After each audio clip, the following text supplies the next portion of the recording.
Cek dongeng budak teh gini kan. Aya budak leutik. Kakara diajar ngaji, hek ngaji teh tengah peuting. Eta budak teh keur ngaji diajarkeun maca doa bareng imam. Allahumma barik lana fima rozaqtana wa qina adzabannar. Ari mulang tina pangajian aya nu megat, ngabungkuluk jelegedeg ti badag sukuna ge sabadag tatangkalan, hideung gelepeg.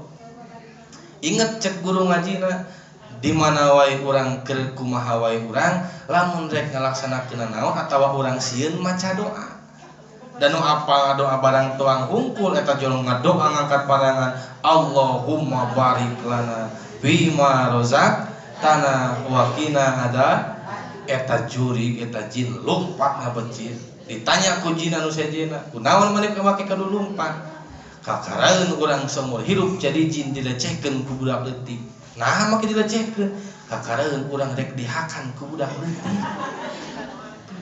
Matak ilmu sedikit apapun asal diamalkeun bakal aya manfaat. Bismillahirrahmanirrahim. Assalamualaikum warahmatullahi wabarakatuh. Waalaikumsalam warahmatullahi wabarakatuh. Alhamdulillahirabbil alamin. Wal aqibatu lil muttaqin wala udwana illa 'alal zalimin. Wassalatu wassalamu ala nabiyyi Muhammadin sallallahu alaihi wasallam wa ala alihi wa sahbihi ajma'in. Amma ba'du fawidu amri ilallah innallaha basirun bil ibad. Qala rabbi shrah lana sudurana wa yassir lana umurana wahlul 'uqdatan min alsinina yafqahu aqwalana.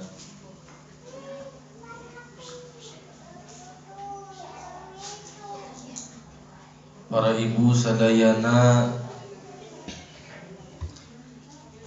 sumangga urang sami-sami manjatkeun puji kali syukur urang ka Allah Rabbul Izzati. Sholawat miwah salam sapapaosna pamugi dilimpah curahkeun ka baginda Nabi, kebanggaan urang sadayana kersana habibana wa nabiyana Kangjeng Nabi Muhammad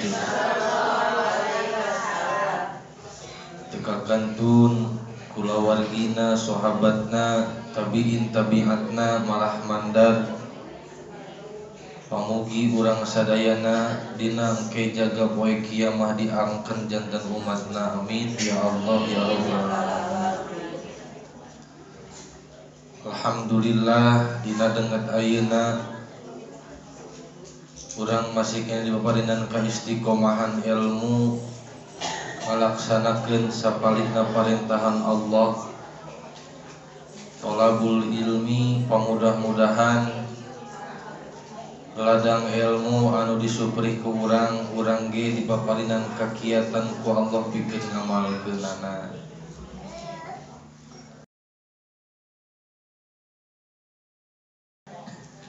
Wa qala mu'alliful kitab rahimahullahu ta'ala wa nafa'ana wa bi ulumihi, amin ya Allah ya rabbal alamin. Ayyuhal waladu, hei budak-budak, hei barudak. An-nasihatu sahlatun, ari mere nasehat, ari nasehat teh eta sahlatun gampang kacida. Nampak nasehat milarian nasehat ari nganasehatan ka batur eta sahlatun gampil. Ibu mah patahan batur gampang, babari tinggal naon, tinggal nyarios. Neangan nasehat gampil, di mana-mana aya pirang-pirang naon nasehat. Wal muskilu, ari narima kana itu nasihat eta ari anu berat namah naon qabuluha, narima kana kana nasehat.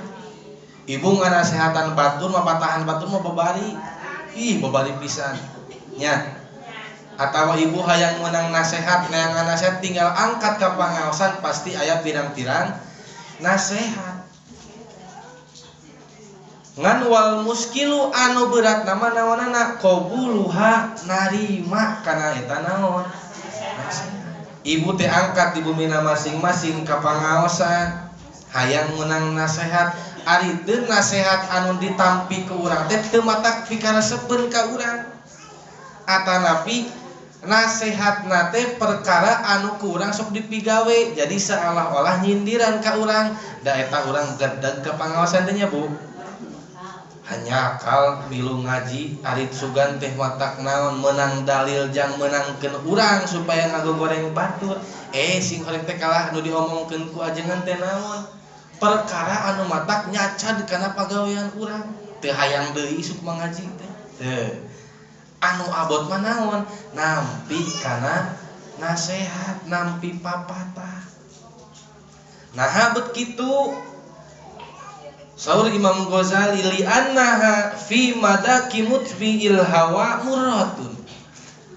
Sabab ari rasana nasehat pikeun jalma anu nuturkeun hawa nafsu eta murratun, murrun eta teh pahit. Pikeun jalma anu ngagugulung hawa nafsu mah nasehat teh pahit. Cacida pahitna bujiga empedu kepanan. Pahit peuheur pahang. Boro-boro urang kersa nuturkeunana ngadangu nage tos naon. Ceuk orang belah wetan mah sangeuk cenah. Sahane sangeuk deui sangeuk bakating ku naon ku alim-alimna nampi kana papatah. Matak di dieu saur Imam Ghazali saur ieu bahwasana narima papatah pikeun hate jalma anu tos naon mah tos marakadawang kana amal-amalanna anu ngaguguk kana hawa nafsu kacida pahitna.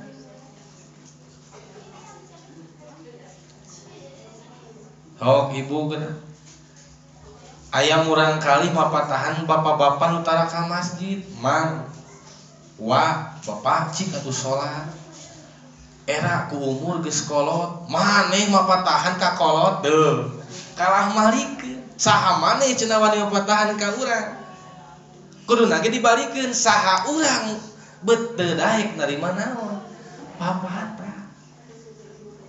Tak larasnya punya dunia teh tos terbalik punya.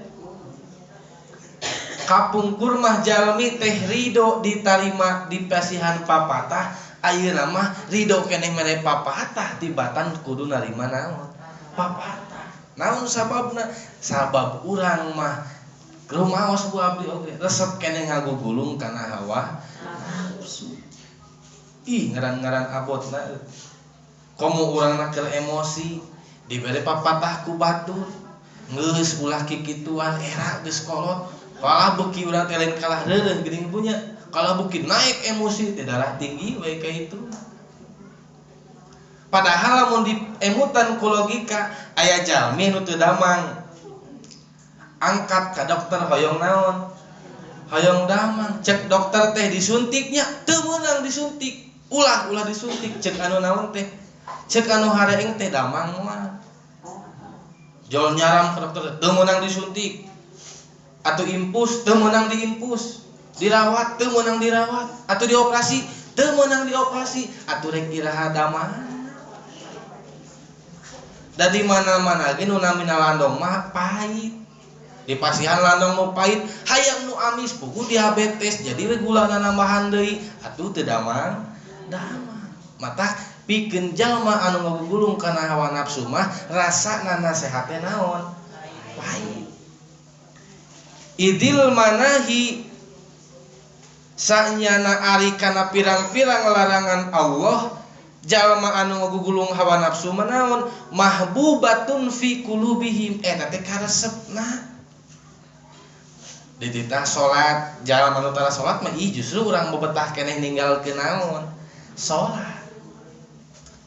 nutara sodako diajakan sodako mapatahan sodako mana juga nusok sodako wae tuh pikeun jalma anu pait hatena nuturkeun wae kana hawa nafsuna diajak kana pirang-pirang parentahan Allah teh tara ngagugu naon sababna ida urang mah kabiasaan ngalaksanakeun larangan Allah dititah zakat kalah henteu zakat dititah puasa ngadon tara puasa cik bunuh kitu jalmi cager jalmi hidang teu cager teu hidang naon sababna resep keneh migawe larangan Gusti saha nu kitu teh Bu urang laras Bu iya Allah urang teh nya pisan lamun ditengarakeun ka urang modal urang nu kieu teh urang mah kadang-kadang jongjon lain resep deui tos resep teh urang mah jongjon kalem we nu akhirna pirang-pirang larangan Allah ge asa biasa ceuk Allah teh urang ulah sok namimah naon aya namimah teh Bu ngadu-ngadu domba tapi da nalika dina prakna mah asa resep eta teh Bu ngobrolkeun batur teu sadar nganyerikeun hate batur nu sejen eta teh padamelan urang sadiri ngan urang teu sadar da sabab naon nu digugulung ku urang mah kahayang hawa jeung nafsu mata pikeun jalma anu gulung hawa nafsu mah justru larangan Allah teh karesepna. Ada sebut wa alal hususi jeung ari khususna ieu karesep naon teh ngagugu kana hawa nafsu teh teu daek narima kana papatah teh pikeun saha liman kana talibal ilmi ar-ramsi khususna pikeun anu nuju milarian ilmu pikeun urang anu nuju nyuplih ilmu tapi ar-ramsi neangan ilmuna teh ngan saukur formalitas heuh rek naon ka dieu rek ngaji anaha aya naon dina pengajian teh aya sagala nah beut ngaji era we tamating katanyaan ku batur era we bisi diomongkeun teu daek ngaji ku batur tuh khususna narima papatah teh pikeun urang anu milarian ilmu tapi milarian ilmuna ngan saukur formalitas eta teh berat mata geuningan sok aya paribasa ngajina mah tara tingaleun tapi di papagahan teu asup blos tina ceuli kenca kaluar tina ceuli da eta mah ceuli ari ceuli mah jang saha jang naon jang katel da urang mah cepil ari cepil da naon cep asup kana naon kana diri kana hate pil nyempil dina naon dina hate urang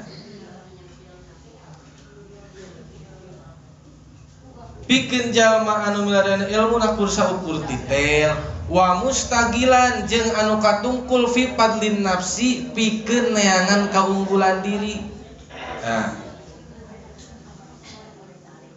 boga ilmu na teh peda hayang boga gelar hungkul nyuprih ilmu na teh peda hayang boga gelar hungkul S1 S2 S3 S konelo es neng asal lupa nah eta teu tiris cicing dina es nu dipilarian teh gelarna lain ilmuna maka pikeun jalma sok matak sok aya geuningan ku jalma teh gelar nama mentereng profesor doktor insinyur tapi lain kalah mereka manfaatan ku kacerdasanana tapi ieu kalah mintaran ka urang sabab naon sabab manehanana nyuprih ilmuna lain neangan kamanfaatan tina ilmu tapi milarian naon kahormatan hayang dianggap hormat ku batur sabab anjeuna punya gelar pendidikan aduh damang ngasa sanes ulah urang bergelar ngan kade urang ulah salah naon salah tujuan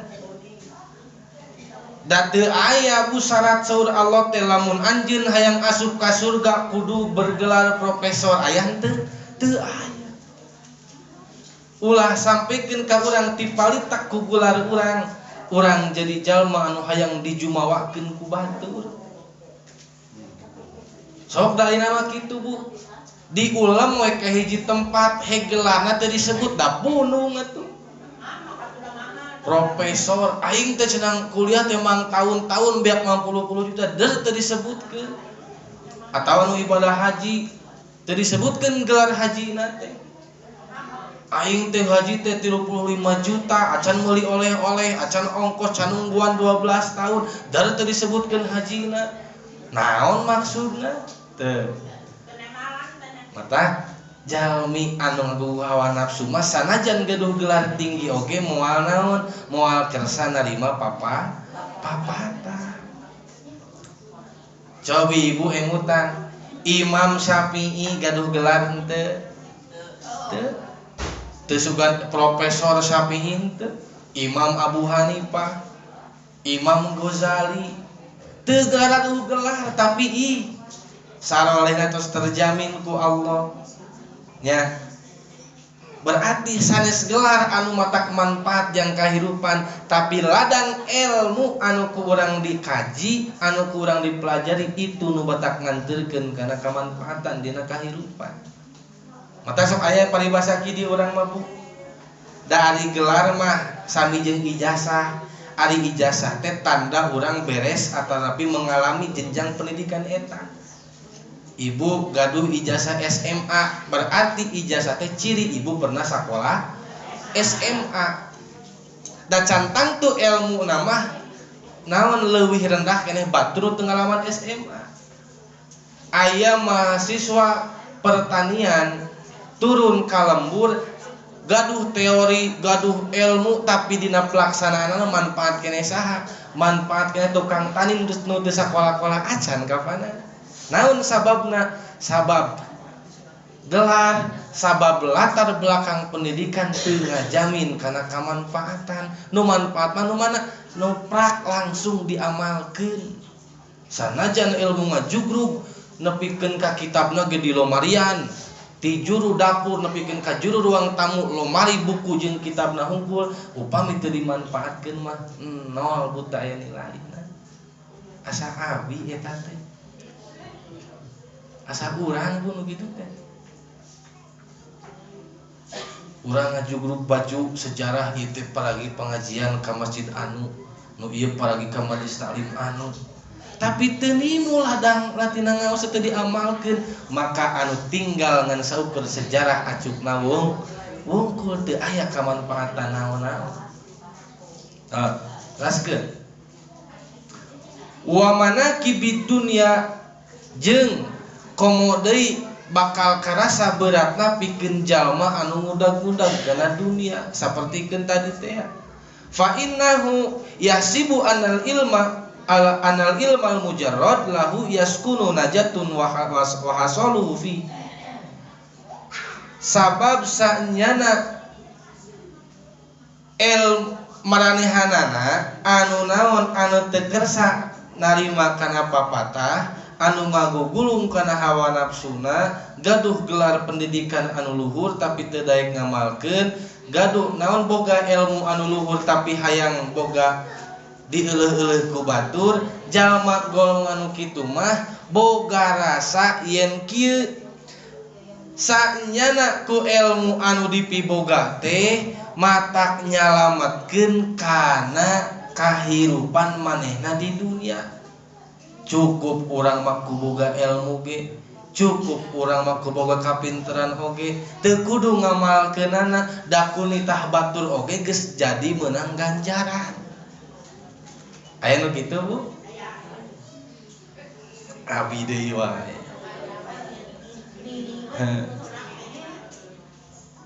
Padahal katipu nu kitu teh Bu. Wa hasaluhu fihi.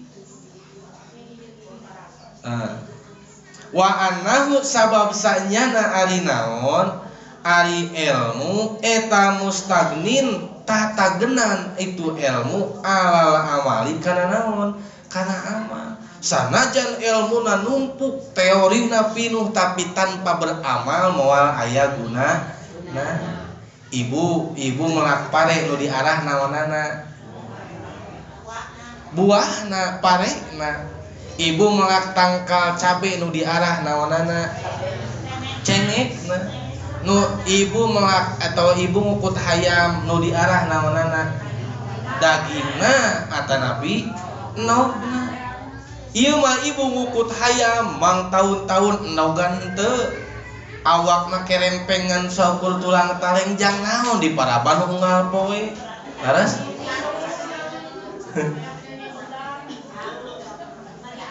atanapi ibu mang bulan-bulan malak pare ari buahan teu jorah heuy ramos bos kaluhur naon tangkalna harejo jang naon moal kalah parena nya leres teu Bu kamu mubah waktu jaba mubah urang teh balanja orea acan digasong tapi teu buahan tungtungna eta pare jadi parab sasatoan. Mata kurang mah ulah sampaikan gak gitu ilmu luhur amal oge kedah luhur. Naon sababna? Upami urang gaduh pemikiran sapertikeun kitu nu penting mah urang mah boga ilmu we teu kudu amal. Wahada ari ieu patekadan teh i'tiqadul falasifati eta kayakinan jalma-jalma ahli filsafat. Ahli filsafat mah berpikir terus ku otak, akal diheulakeun tapi tanpa patekadan ka Allah. Sagala teh kudu ka hati ku akal bari teu aya keimanan sama sekali. Maranehanna teu percaya ayana surga, teu percaya ayana neraka. Hayu we sagala teh gulung teori jeung teori. Tak urang mah teh kenging sapertoskeun kitu. Subhanallahil adzim, ari subhanallahil adzim teh kalimat maha suci Allah teh jang paribasa pikeun aya kajadian anu takjub. Subhanallah maha suci Allah. Naon la ya'lamu hadal magrur annahu hina hasalal ilmu idza lam ya'mal bihi. La ya'lamu jalma nu kitu teh uningaeun hadal magrur ieu jalma nu sarombong ku ilmuna. Annahu sanyana hina hasolal ilmu nalika hasil ilmuna nalika kenging ilmu idalam yakmal di mana-mana teu diamalkeun itu ilmu takunu al hujjatu alaihi akidun ieu ilmu teh bakal jadi hujjah anu matak nguatan kana engke urang di hadapan Allah yen urang teh jalma anu cilaka. Bakal nyilakakeun eta ilmu anu teu diamalkeun ku urang. Ilmu teh bakal jadi ngamanfaatkeun ngamaslahatkeun ka urang upami di kumaha diamalkeun. Ibu gaduh pare, gaduh beas. Eta beas ku ibu disangu. Berarti ibu gaduh beas, gaduh ilmu jang nyangu terus ibu naon? Nyangu. Otomatis lamun ibu nyangu rasa lapar anu aya dina patuangan kalandongan sabab naon ibu daek ngamalkeun ilmu nyangu. Leres teu? Coba ayeuna beasna di goa sabaraha puluh kintal. Ari waktu lapar teu daek nyangu-nyangu acan wareg moal. Anu aya waregna ge beuri teh ngagorogotan pare jeung beas urang. Leres teu? Matak naon atuh nu manfaat teh ilmu anu diamal sanajan ngan saalit. Ibu ngan uninga ilmu naon? Ilmu barang doa barang emam ari diamalkeun mah bakal manfaat. Cek dongeng budak teh geuningan. Aya budak leutik. Kakara diajar ngaji, hek ngaji teh tengah peuting. Eta budak teh keur ngaji diajarkeun maca doa barang emam. Allahumma barik lana fima rozaqtana wa qina adzabannar. Ari mulang tina pangajian aya nu megat ngabungkuluk jeuleuh-geuleuh ti badag sukuna ge sabadag tatangkalaan hideung gelepeg. Inget cek guru ngajina di mana wae urang keur kumaha wae urang lamun rek ngalaksanakeun naon atawa urang sieun maca doa. Dan nu apal doa barang tuang hungkul eta jolong ngadoa ngangkat parangan Allahumma barik lana bima rozaqtana wa qina ada eta jurig eta jin lumpat na becir ditanya ku jin anu sejena kunaon maneh make kadu lumpat kakaraeun urang seumur hirup jadi jin dilecehkeun ku budak leutik. Nah make dilecehkeun kakaraeun urang rek dihakan ku budak leutik. Matak ilmu sedikit apapun asal diamalkeun bakal aya manfaat. Naon sababna? Saur Kangjeng Nabi, al ilmu hujjatun 'alaika hatta ta'malu bihi. Fa idza amil tabihi kana ilmu hujjatan lak. Ilmu bakal jadi ngabahayakeun ka anjeun. Nepi ka anjeun daek ngamalkeun kana eta ilmu. Ilmu teh bahaya sifatna teh bulingas. Lamun teu diamalkeun matak jadi bumerang kangge diri urang, tapi lamun diamalkeun matak manfaat kangge diri urang. Eta ilmu bakal jadi panguat hujah anjeun engke di poe kiamat. Lamun eta ilmu diamalkeun bakal jadi hujah anu sae di hadapan Allah. Gusti eta jalma berilmu, apal ilmu rukun salat, apal ilmu rakatan salat jeung daek amalna, maka ilmu bakal jadi penulung urang di poe kiamat. Aya deui ilmu na luhur tapi teu daek salat, ilmu na luhur teu daek zakat, ilmu na aya teu daek ngalaksanakeun naon amal-amalan ibadah parentahan Allah, maka cilaka pikeun jalma anu boga ilmu teu daek amal. Alus keneh jalma berilmu teu amal, leuheung keneh jalma anu ilmu teu amal, atanapi jalma anu teu boga ilmu acan.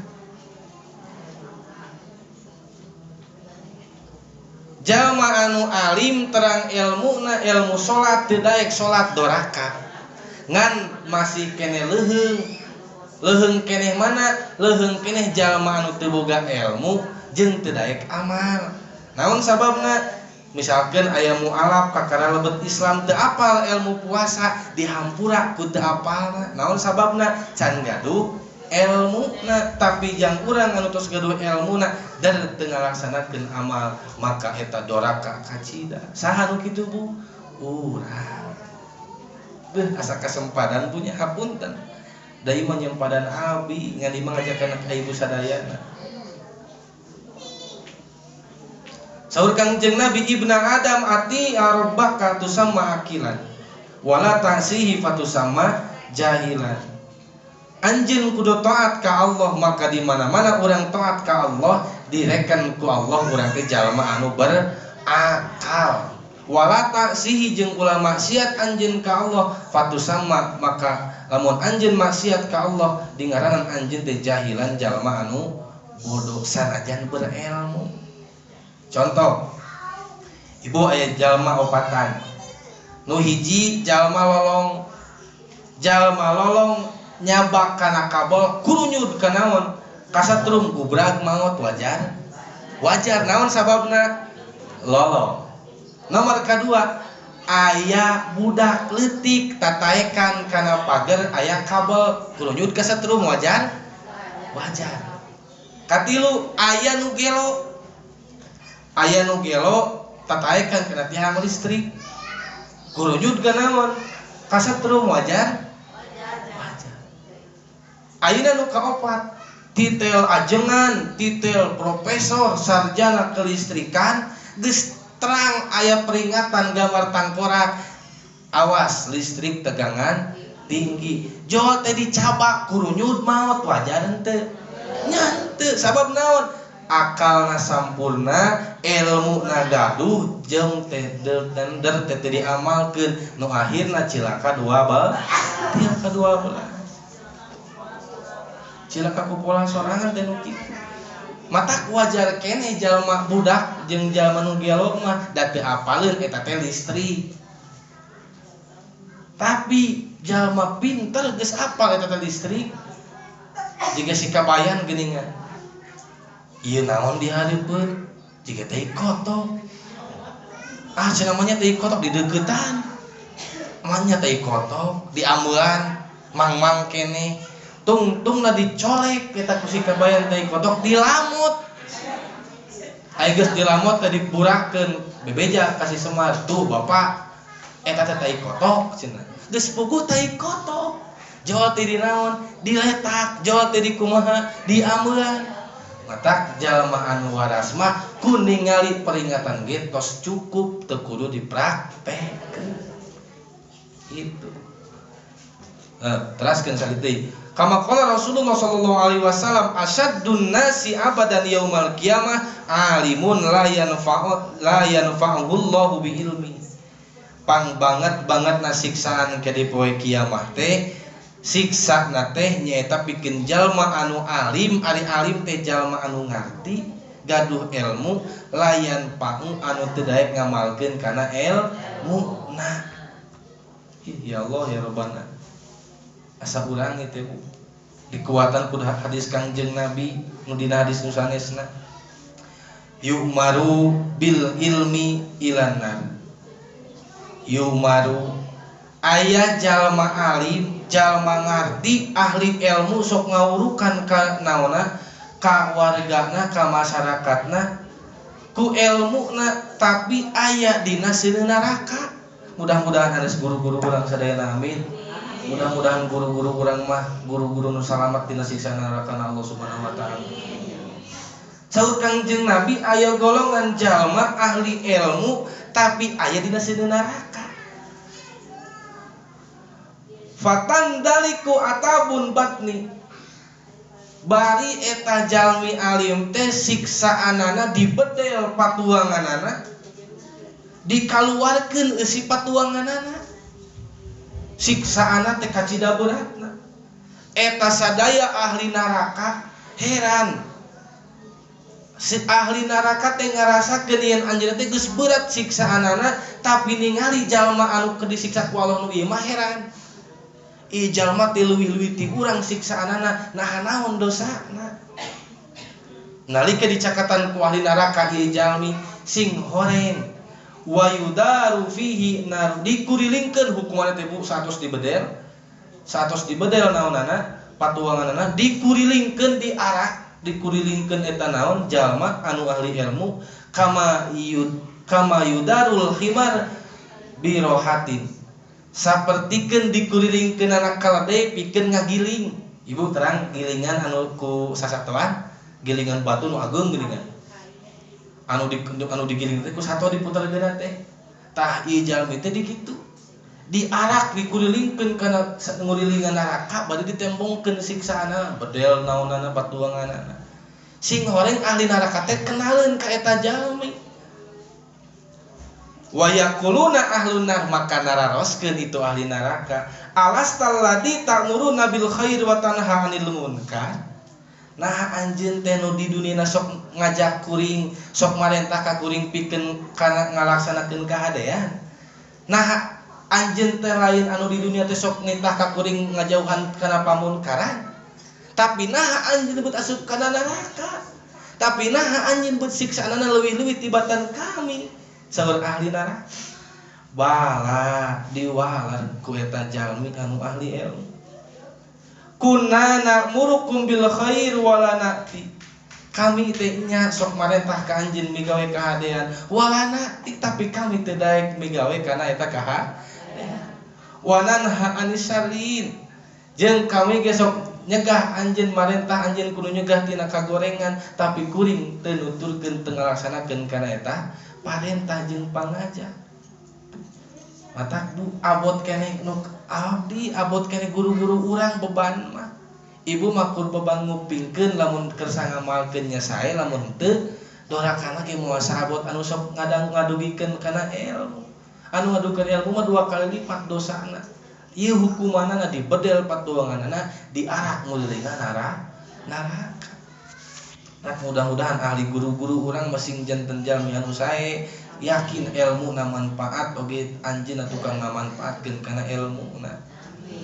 Waruya anal Junaid qaddasallahu sirrah diriwayatkeun ti Syekh Junaid qaddasallahu Syekh Junaid teh hiji waliullah anu janten imam para wali pada harita.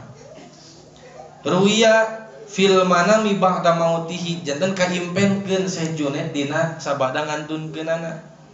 Fakila maka naros eta nu ngimpenkeun ka Syekh Junaid mal khabaru ya Abul Qasim kumaha kabar anjeun hei Bapak Qasim. Qala maka ngawalar Syekh Junaid tohatil kal ibar, geus binasa itu pirang-pirang ibar. Wafaniyatil kal isarat, jeung geus ruksak itu pirang-pirang isarat. Syekh Junaid nalika di dunia tukang nyarios, tukang ngadugikeun ilmu Allah, tukang nyontoan pirang-pirang ilmu Allah. Saur Syekh Junaid, tos binasa, teu aya manfaatna, teu aya kamanfaatan pikeun kami tina ladang kami seueur nyarios, teu aya ladang naon-naon tina kami nyontoan kana pirang-pirang kahadean. Saur Syekh Junaid, wama nafa'ana, ari anu matak nyalametkeun ka kuring tina sineuna neraka mah teu aya deui illa rukai'atu rok'an ha fi jawfil lail, kecuali tina 2 rakaat dina waktu tengah peuting. Naon maksudna? Maksudna anu matak nyalametkeun tina sineuna nerakana Allah mah lain seueur nyarioskeun ilmu, tapi Syekh Junaid ladang ngamalkeun kana amal-amalan tina pirang-pirang ilmu. Sanaos seueur ilmuna tanpa amal maka moal matak nyapaatan.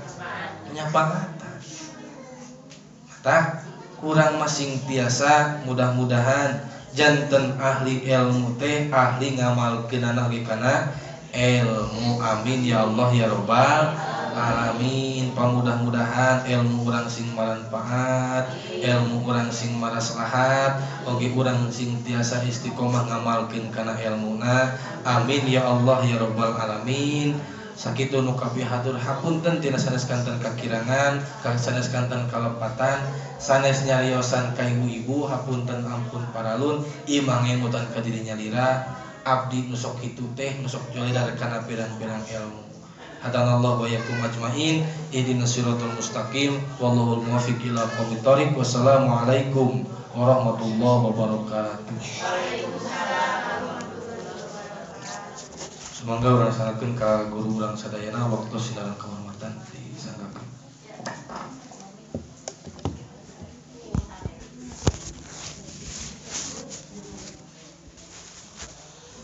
Harpo.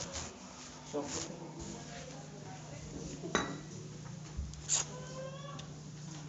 Di WA deh keburu pada maafina. Dieu moal. Bismillahirrahmanirrahim. Assalamualaikum warahmatullahi wabarakatuh.